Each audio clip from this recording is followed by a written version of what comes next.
the 1 seed. They don't have that locked up yet. Yeah, there's a lot of records that are broken all the time, and rubbish like Drew Brees' fake touchdown record, which he set this year, which is just absolute nonsense, of course, because it's not correct. But this record, McCaffrey's record coming up, and this record for Michael Thomas, I find them absolutely stunning records. Stunning. Why is the Drew Brees record not correct? Because Tom Brady has thrown more touchdown passes in his career than any quarterback. This fascination you dumb Americans have with, it has to be regular season because then we can count the stats easier rather than adding in playoff performances. It just makes a complete and utter mockery of stats. It's absolute nonsense because playoff stats are probably worth twice as much as regular season stats, at least anyway. Don't get me started on this subject, but I hate that. All right, well, we'll get you started on a subject I'm sure you're going to love much more. The Washington Redskins. Oh, no. They're 31st in our power rankings. The Dallas Cowboys are 7-8 and 14th in our power rankings. They are favored by 11 points in this game. Cowboys have won the past two, 31-21, 31-23. I say they need to win this one 31-22 to complete the trilogy. We are all taking the Cowboys.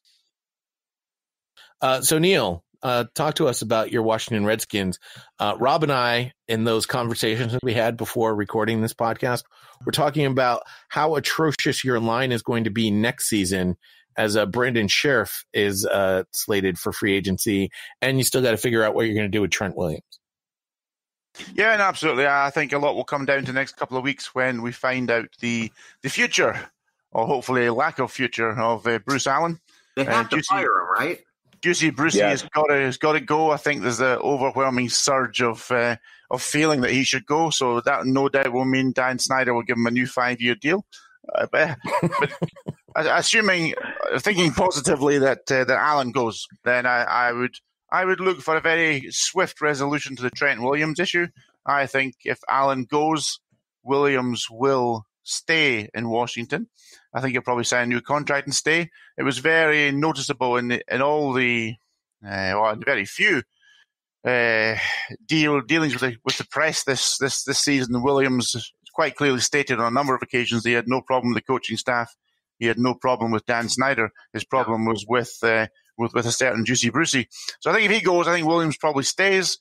As for Brandon Sheriff's a good player, but if you watch him closely, he's not a 3-time Pro Bowler as he now apparently is. So if we lost him, I don't think there'd be as much gnashing of teeth as there would be if Trent actually finally goes. Trent Williams is a proper all-pro player. Sheriff is not. And we've also drafted a guy who's played the last couple of games in his slot, Wes Martin, who came in last year, and he's looked perfectly capable and pretty good. And don't laugh now, and don't laugh. It's a spirit of Christmas. Actually, Flowers, who's played, remember the Giants, Eric Flowers? He's played at left guard for Washington, and wasn't that far off, I understand, Pro Bowl recognition for his performance as a left guard. He has been really, really good, especially considering left tackle has been a mismatch of Donald Penn and Garen Christian. So the offensive lines can always be better. Is it going to be Callahan? Sorry? How much of that is Callahan? I think you guys have probably one of the best offensive line coaches in the league. He's been there with that when you see a player improve that much. Yeah, he's been there a number of years and has done a great job with various young players on Washington's line, including Sheriff. So yeah, big part of it. I'm not, of course, Rob. We don't know who's coming in as coach and how that's going to look next year. GM coach. So a lot of the things that happen in Washington really can't be predicted right now. But I'd like to see Callahan stay because he is as offensive line coach because he's very, very good, obviously. That's a long history of being a great coach. As for this game, Jay, just lose. I don't want to lose Chase Young. I've been dreaming about him every night. Boy, I don't want to ask you the nature of those dreams. Wow. He can sack me as many times as he likes. Dwayne Haskins, your quarterback of the future. Did you see enough? Oh yeah, definitely. I think the last 3 or 4 games, certainly ever since he started, Jay, he has gradually, week by week, shown improvement. And that's all you can ask for a rookie guy. But I like him. I like him a lot. Very good. Yeah, somebody's dogs don't agree with you. Yeah, well, you shoot those little. Oh my God! Oh, sorry. Oh, gosh, make a note of that. Don't start me on dogs.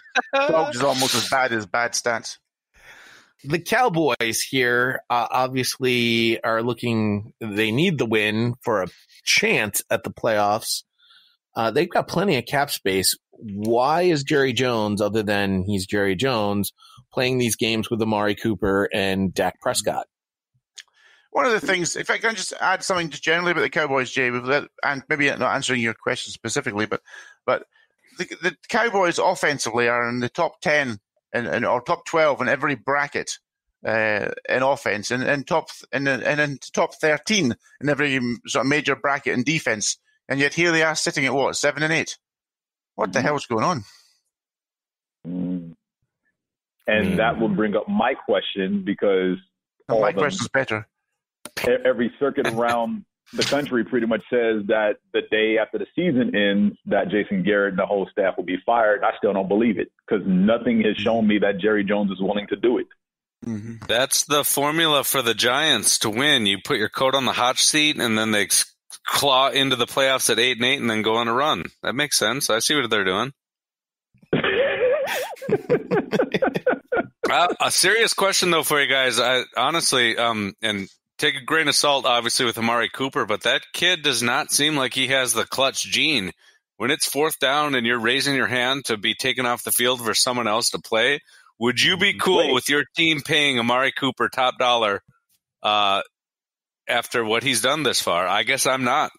No. Monty, I hear what you're saying, but apparently that wasn't Cooper's call. That was, quote, the offensive coordinator's decision because of the rotation of the wide receivers at that point in the game. Well, that's just one play, because I've seen him for his whole career. Dude is always taking himself off the field on like big 3rd downs, big play. Like, he just doesn't seem like he loves to play football. He seems like he's going to sulk on the sidelines. Like, I don't know, man. If the Cowboys pay that guy top wide receiver money, I think it's going to come back to haunt them, and that's just my biased, drunken opinion. Don't get me wrong. Your bias is justified, because having watched that game, every play he was on the sideline for an offensive snap, he looked like he was completely disinterested. Like he'd rather be somewhere else than in that stadium.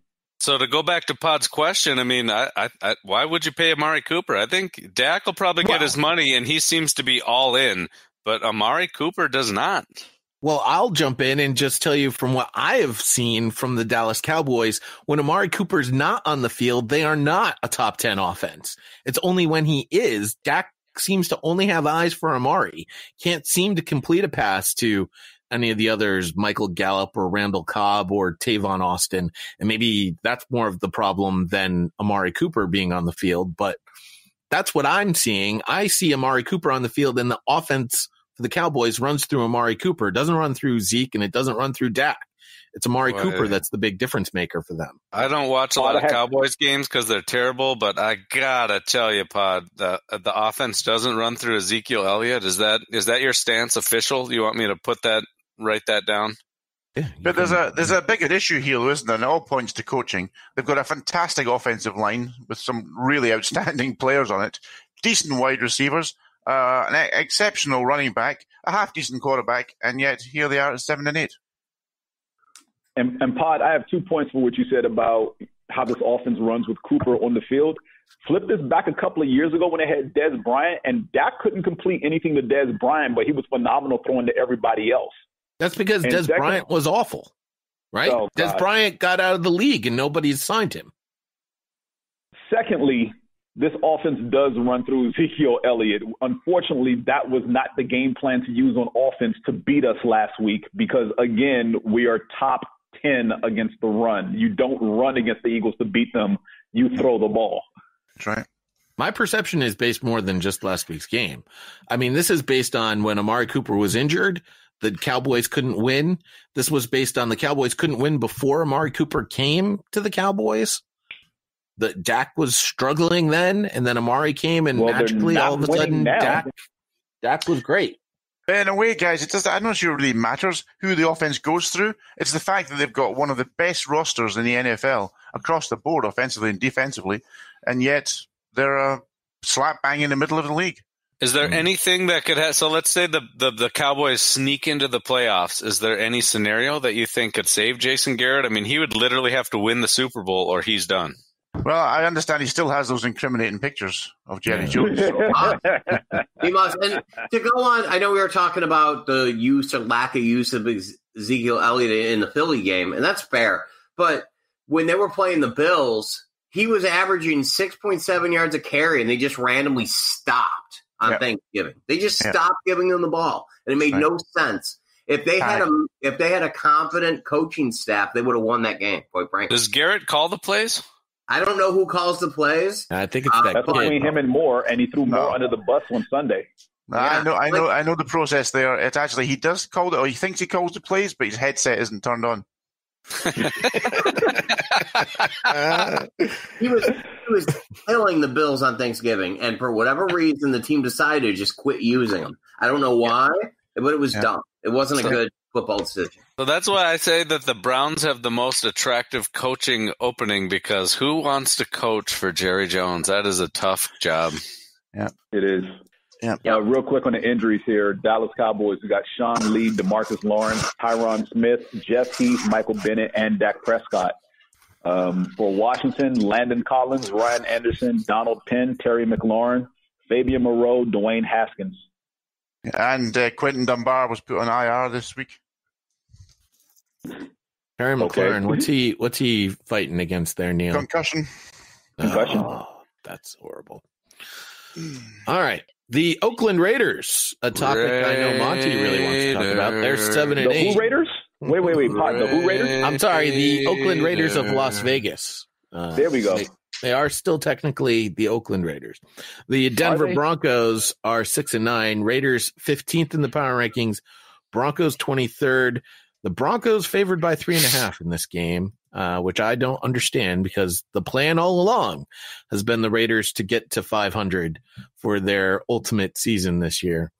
Derek Carr has a 100-plus rating in 5 of 7 road games this season, passed for 259 yards with a touchdown for a 121 rating in week 1 versus the Broncos, has 5 touchdowns, no picks for a 116.6 rating in his past 5 versus Denver. Of course, that just means he averages a touchdown per game. We're all taking the Raiders except for Neil. Neil, is this Monty playing tricks again, or that hurts, Neil? That hurts. Hold on. I'm just messaging Rob. What were you saying?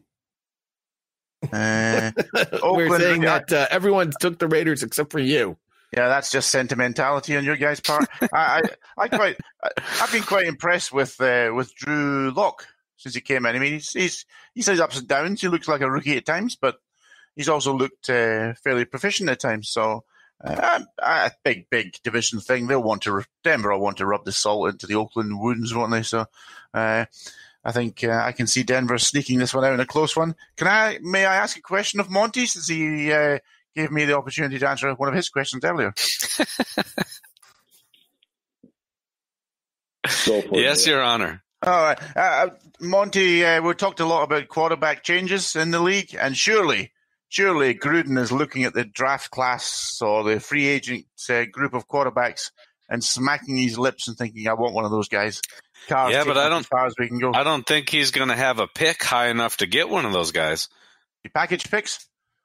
I don't see Mayock giving up draft capital to try to move up. I mean, the scenario that Pod is saying of Tua falling in the draft to the Patriots, if the Raiders could sit there at pick 15 or 18 and get someone like that, sure. Or if they could trade back and Jalen Hurts is still there in like the top of the second round, sure. But I think the guys that are going to make all the headlines during draft season are going to go very early in round 1, and the Raiders are going to be stuck in the middle of the draft and taking the best player available. Everyone loves to bash Derek Carr, and you can pull out some stats. The Raiders have so little talent on that roster that I would see Gruden more likely smacking his lips at those wide receivers. The last few years, he's traded picks to try to get the alien Martavis Bryant. He brought in Antonio Brown. Like, that dude has got to be sick of trying to scheme up plays for his tight end 2 and 4